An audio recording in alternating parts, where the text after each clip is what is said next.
C'est une drôle de façon de s'atteler à l'exercice de refondation de l'État, réclamé à corps et à cri en entorpillant les fondements juridiques internationaux qui pourtant revêtent une autorité supérieure à celle des lois nationales.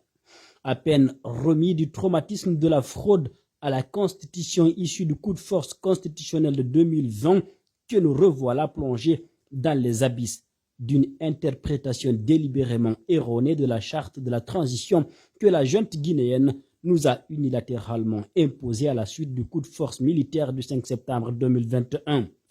En effet, la charte de la transition, taillée sur mesure pour cette nébuleuse dénommée CNRD, dispose en son article 74 que les traités et accords internationaux précédemment conclus par la République de Guinée et régulièrement ratifiés demeure en vigueur sous réserve de réciprocité. Or, en interdisant de manière absolue et générale dans son communiqué numéro 012 CNRD 2022 toute manifestation sur la voie publique, le CNRD viole les engagements internationaux contractés par la Guinée et s'expose ainsi à des condamnations conformément au droit international des droits de l'homme. Le droit international des droits de l'homme consacre à la quasi-unanimité la liberté de manifestation, laquelle se retrouve englobée dans la liberté de réunion. Il en est ainsi tout d'abord de l'article 20 de la Déclaration universelle des droits de l'homme, à laquelle la nébuleuse ne manque pourtant pas de réitérer son attachement dans le préambule de sa charte. Le dit article consacre le droit de toute personne à la liberté de réunion et d'association pacifique. Bien que dépourvue de valeur juridique contraignante, la DUD n'en revêt pas moins une autorité morale et constitue la matrice de textes contraignants tels que le pacte international relatif aux droits civils et politiques de 1966, dûment ratifié par la Guinée le 24 janvier 1978. Le pacte onusien énonce en son article 21 que le droit de réunion pacifique est reconnu. L'exercice de ce droit ne peut faire l'objet que des seules restrictions imposées conformément à la loi et qui sont nécessaires dans une société démocratique dans l'intérêt de la sécurité nationale, de la sûreté publique, de l'ordre public ou pour protéger la santé ou la moralité publique ou les droits et les libertés d'autrui.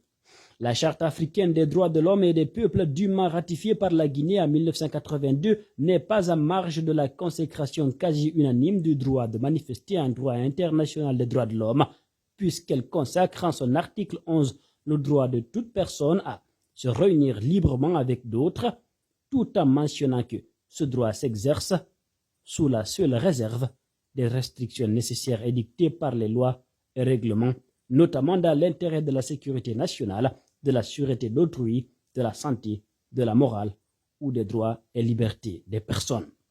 Le protocole ASP 1-1201 du 21 décembre 2000 de la CEDEAO sur la démocratie, la bonne gouvernance et les élections, auquel la junte réaffirme son attachement aux valeurs et principes démocratiques dans le préambule de la charte, énonce en l'article 1er alinéa H de la section L relative aux principes de convergence constitutionnelle ce qui suit. Les droits contenus dans la Charte africaine des droits de l'homme et des peuples et les instruments internationaux sont garantis dans chacun des États membres de la CEDEAO.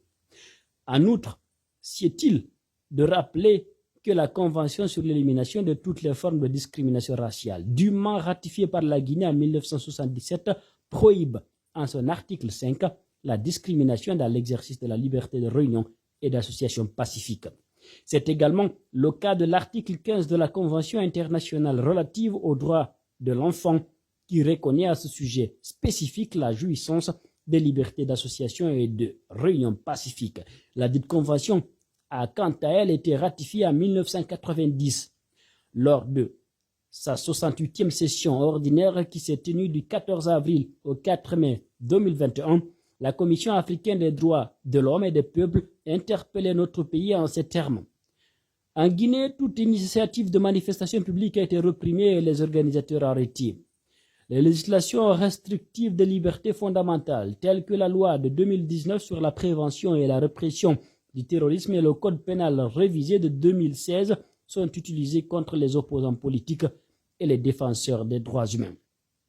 C'est à se demander si la frilosité ambiante de la nébuleuse en matière d'exercice du droit constitutionnel et universel de manifester ne réside pas dans la crainte obsessionnelle de perpétrer les erreurs du passé, celle-là même qu'elle fustigeait dans son exposé des motifs pour justifier son coup de force.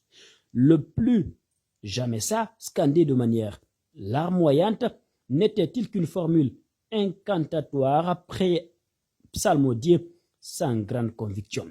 La Guinée ne serait-elle plus digne qu'on lui fasse l'amour? Les opposants politiques et les défenseurs des droits humains doivent-ils de nouveau craindre que l'exercice de leurs droits fondamentaux les plus élémentaires ne les conduise soit à la morgue, soit en prison, dans le meilleur des cas?